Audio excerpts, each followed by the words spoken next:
지금 삼성전자 파업 뉴스가 이제 오늘만 속보가 2개 나왔거든요. 하나는 이제 국무총리가 긴급 조정권을 쓸 수도 있다라는 그 경고, 내일 마지막으로 협상 한 번 더 하는데 이거 좀 잘 해결되길 바란다, 이런 말 한 번 했었고, 청와대에서도 얘기가 나왔기 때문에 이제 그만큼 삼성전자 파업을 막아야 된다라는 거죠. 다른 때와 좀 더 다르게 굉장히 중요한 순간에서 이 파업으로 이제 공장이 멈추게 되면은 기업에도 굉장히 피해고 정부에서도 굉장히 관심이 많은 사안이다. 금요일날 삼성전자 주가가 8% 빠졌었는데 월요일날 이 협상이 어떻게 잘 마무리가 되면 좀 좋을 수 있을 것 같은데, 만약에 이게 또 잘 안 돼서 파업이 길어지게 되면은 주가에서도 좋은 영향을 주지 않겠죠. 이 삼성전자 파업이 결정되고 안 되고에 따라 많은 사람들의 이해관계가 얽히게 됩니다. 그래서 이야기를 해보도록 할게요. 뉴스에서 뭐 나온 대로 파업 막아야 된다, 총리도 얘기했던 거고, 좀 협상이 잘 타결돼야 된다. 정부뿐만 아니라 반도체 협회에서도 똑같은 얘기 했었고요. 긴급 조정권을 검토할 수 있다라는 말까지 썼는데 이게 최후 카드거든요. 이걸 쓸 수 있다라고 말했기 때문에 이제 회사와 노조 측에서도 상당한 압박을 받게 됩니다. 그러니까 웬만하면은 월요일 안에 협상이 타결되지 않을까가 개인적인 조심스럽게 예상을 해보는 거고, 이 긴급 조정권 얘기가 나왔다는 것 자체가 지금 사태가 굉장히 심각하다는 뜻입니다. 국가도 비상사태를 막기 위해서 어쩔 수 없는 카드를 내놓는다는 거고요. 국무총리도 파업 시 경제 피해가 100조 원까지 달할 수 있다라 말하면서 심각성을 강조하는 거죠. 서로 자기 거 주장하지 말고 빨리 합의해라 보시면 됩니다. 그만큼 협상도 잘 이루어지지 않고 있는 상황이라는 건데, 왜 이런 일이 있었는지는 주요 사건들로 이렇게 쭉 보시면은 이해가 될 것 같아요. 제가 따로 의견을 넣기보다는 리스트를 정리를 했습니다. 이런 상황이고, 내일 최후 협상을 하고 만약에 안 되게 되면은 파업을 하게 되는데, 파업을 한 다음에 공장이 안 돌아가겠죠. 그렇게 되면은 기계들이 멈추게 될 거고, 참고로 장비상 셧다운이 되고 나면 다시 재가동하는데 시간이 더 걸리게 되고, 그 사이에 이제 피해가 누적으로 쌓이게 됩니다. 얼마 만에 끝날지도 알 수가 없는 거고요. 그래서 한번 조사를 해봤었는데 우리나라에서 긴급 조정권이 발동했던 사례는 4번밖에 없습니다. 69년, 93년, 2005년 긴급 조정권이 발동됐을 때 대부분 빠르게 마무리가 됐었죠. 왜냐하면 이게 수출에도 타격을 주고 국가 위상에도 좀 영향을 줄 수 있기 때문에 이게 좀 마무리가 되는 게 좋습니다. 긴급 조정권이라는 게 이게 발동되고 나면은 노조는 30일 동안 모든 쟁의 행위를 할 수가 없게 됩니다. 정부는 조정과 중재에 나서게 되고 마무리를 짓게 되는 형태다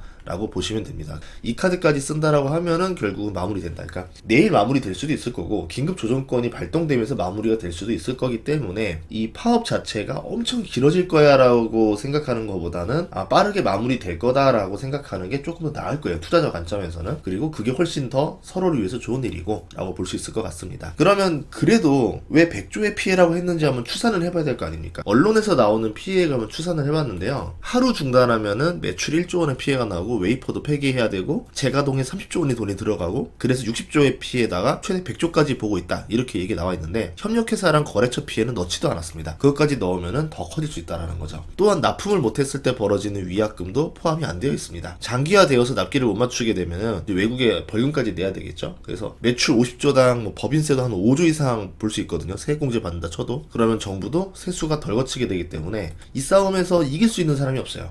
결국은 서로 양보하면서 잘 합의되는 게 제일 좋은 상황이다라고 볼 수 있겠죠. 자, 피해액을 제 방식대로 한번 계산을 해본 게 있었는데, 올해 매출이 674조로 보고 있거든요. 그 월 매출이 56조고 3분기는 월 매출이 62조쯤 돼요. 그러면 하루 2조 원의 매출이 중단되는 거고요. 해외 사업장을 계산하면 이거보단 낫겠죠. 영업이익률이 올해 51%니까 2조 매출에 1조 영업이익이 하루마다 사라지게 되는 꼴입니다. 거래처랑 하청업체 타격은 추가로 발생하니까 이익만 치더라도 하루에 1조 이상의 피해가 발생하는 거다 볼 수 있고, 한 달을 파업하게 되면은 매출의 8%가 감소합니다. 주가도 8% 이상 피해를 볼 수 있다. 파업이 장기화되면은 위약금이랑 계약 취소가 발생되기 때문에 피해가 이거보다 훨씬 더 많이 늘어나게 됩니다. 그러니까 파업을 하면은 주가는 10% 이상 손실을 본다 볼 수 있고, 한 달이면은 그 이상으로 누적이 된다라고 추정해 볼 수 있겠죠. 그러면 노조 요구를 받으면은 삼성전자 주가는 얼마나 내려갈까? 이것도 한번 계산을 해봤었어요. 일반적으로 노조 요구안을 100% 반영하지 않고 아마 합의가 됩니다. 일반적으로. 그래서 중간 정도로 이제 보기 때문에 이거는 최대치고 이거보다는 적게 피해를 본다라고 가정을 해볼게요. 노조의 요구는 영업이익률 15%입니다. 올해 이익을 계산해보면 52조 원이고요. 내년에는 65조 원이고요. 이거를 인당 4억 정도로 볼 수 있거든요. 영업이익률이 15%니까 이걸 빼면은 51%로 찍던 기업이 36% 웃돌게 되겠죠. 그러면 기업의 영업이익률 따라서 멀티플, PER이 좀 달라지기 때문에 PER이 떨어지게 될 겁니다. 그러니까 주가가 그만큼 할인을 받는 요소가 될 수 있겠죠. 그런데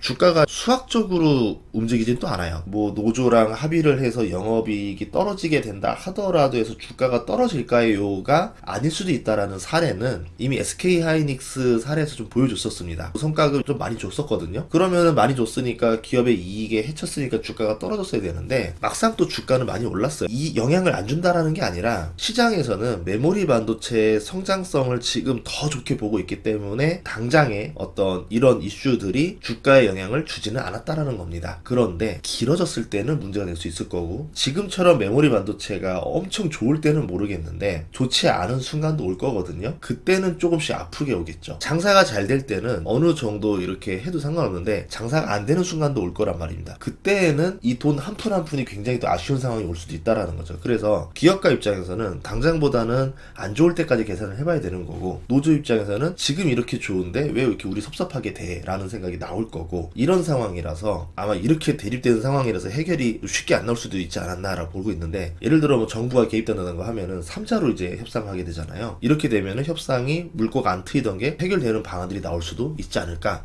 참고로 삼성 같은 경우는 무노조 경영이 원칙이었었습니다. 원래. 그러다가 2013년에 80년 동안의 무노조 경영이 깨졌습니다. 그리고 2020년에 무노조 경영 폐기를 선언을 했습니다. 그리고 6년이 지난 지금 아주 이제 중요한 순간에 이 파업이 되냐 안 되냐의 갈림길에 있는 거죠. 그래서 여기에서는 개인적인 의견을 말하지 않는 게 좋을 것 같아서 오늘은 개인적인 의견은 말 안 하고 데이터들만 말씀을 드립니다. 어차피 개인적인 의견은 여러분들이 더 많이 알고 있을 거기 때문에 A라는 상황과 B라는 상황으로 갔을 때 얼마나 이제 그 이익에서 감축이 되는 건지 계산을 해본 겁니다. 투자자로서는 그걸 또 봐야 되는 거고 저는 이제 주식 투자자 관점이고 주식 투자자 관점에서는 A인 경우 B인 경우 다 보고 나서 주가에 얼마 정도 디스카운트가 될까라는 것도 계산을 해봐야 되기 때문에 계산을 해봤는데요. SK하이닉스 사례도 있었지만 메모리 반도체 시장이 얼마나 좋으냐 안 좋으냐를 보는 게 주식 투자자의 관점일 것 같다.